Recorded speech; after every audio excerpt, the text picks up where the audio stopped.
এই হচ্ছে আজকের আমার ক্লাসের মিষ্টি মডেল। তো অ্যাকচুয়ালি ও মডেল নয়, ও একটা সাধারণ মেয়ে। আমি অনেক দিন ধরে পোস্ট দিচ্ছিলাম পরপর যে আমি একটা ডার্ক স্কিন মডেল চাইছি, কিন্তু সত্যি কথা বলতে আমার কাছে কোনো সেরকম ডার্ক স্কিন মডেলের খোঁজ আসেনি। আমি জানি না কেন আসেনি, এত ডার্ক স্কিনের কি মডেল নেই আমি বুঝতে পারি না। যদি নেই তাহলে কেন নেই, কারণ আমার চোখে এই স্কিন কালারটা খুবই সুন্দর একটা স্কিন কালার। আর আমি চেষ্টা করেছি ওর স্কিন কালারটাকে খুব একটা চেঞ্জ না করতে। ওর যেটা ইচ্ছে ছিল যে হালকা লাইট যদি করে দিই তাহলে ভালো, তো তাও খুব বেশি না। তো আমি সেরকমই চেষ্টা করেছি। বলতে গেলে আমি পুরোপুরি ওর স্কিন কালারটাকে সম্মান দিয়ে কাজ করতে চেষ্টা করেছি। তো যেটা প্রথমে বলছিলাম, আমি খুঁজে পাইনি সেরকম কাউকে। তো আমার একজন চেনা পরিচিত, যাকে আমি আগে সাজিয়েছি, তো তার কাছ থেকে আমি এর খোঁজ পাই।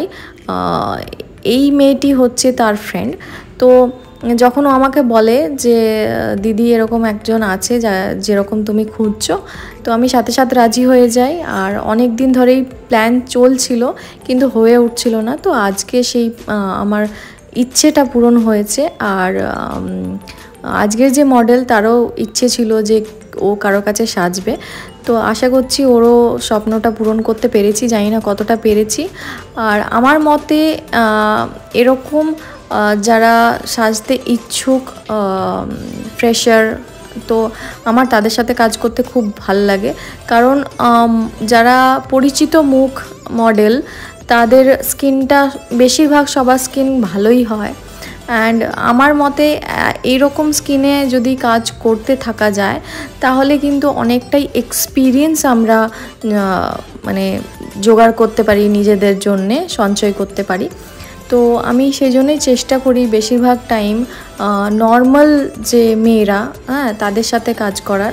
তাহলে কি হয়, কারণ আমরা মডেলের মতন ফেস সবসময় পাবো না, তাই আমি চেষ্টা করি এরকম মেয়েদের সাথে কাজ করার।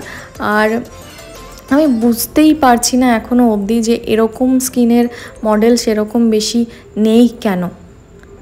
আর যদিও কেউ কাজ করে, আমি দেখেছি খুব মানে স্কিন কালারটা অনেক বেশি মানে ডিফারেন্স হয়ে যায়। আমি জানি না কেন হয়ে যায়, লাইক ভিউজের জন্য নাকি আমি জানি না।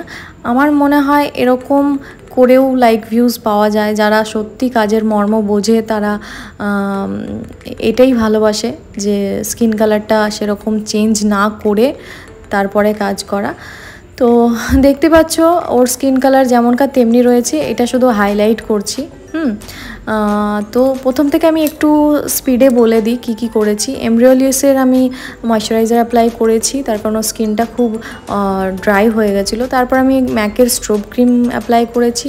তারপর আমি স্ম্যাশ বক্সের ফটো ফিনিশ প্রাইমার অ্যাপ্লাই করেছি।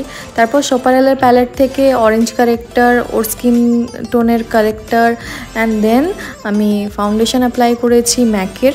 তারপর আমি সোপারেলের প্যালেট থেকেই ওর স্কিন টোনের থেকে দুটো শেড লাইট, একটা কনসিলার দিয়ে হাইলাইট করেছি অ্যান্ড একটা ডার্ক কনসিলার দিয়ে আমি কন্ট্রোর করেছি। আর আই লুকটা আমার স্টুডেন্টদের অনুরোধে আমি স্মোকি দেখিয়েছি।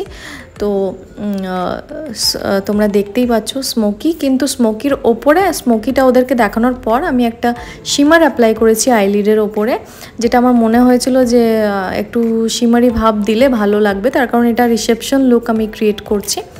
তো সেই জন্য একটা শিমার অ্যাপ্লাই করেছি।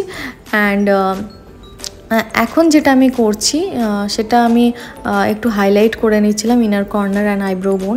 তারপরে আমি বেক করেছিলাম কনসিলার লাগানোর পর, সেটা হচ্ছে হুডা বিউটির বানানা পাউডার দিয়ে। তারপর আমি পুরো ফেসটাকে ম্যাকের কম্প্যাক্ট দিয়ে সেট করে নিয়েছি অ্যান্ড এটা আমি পাউডার কন্ট্রোল করে নিচ্ছি।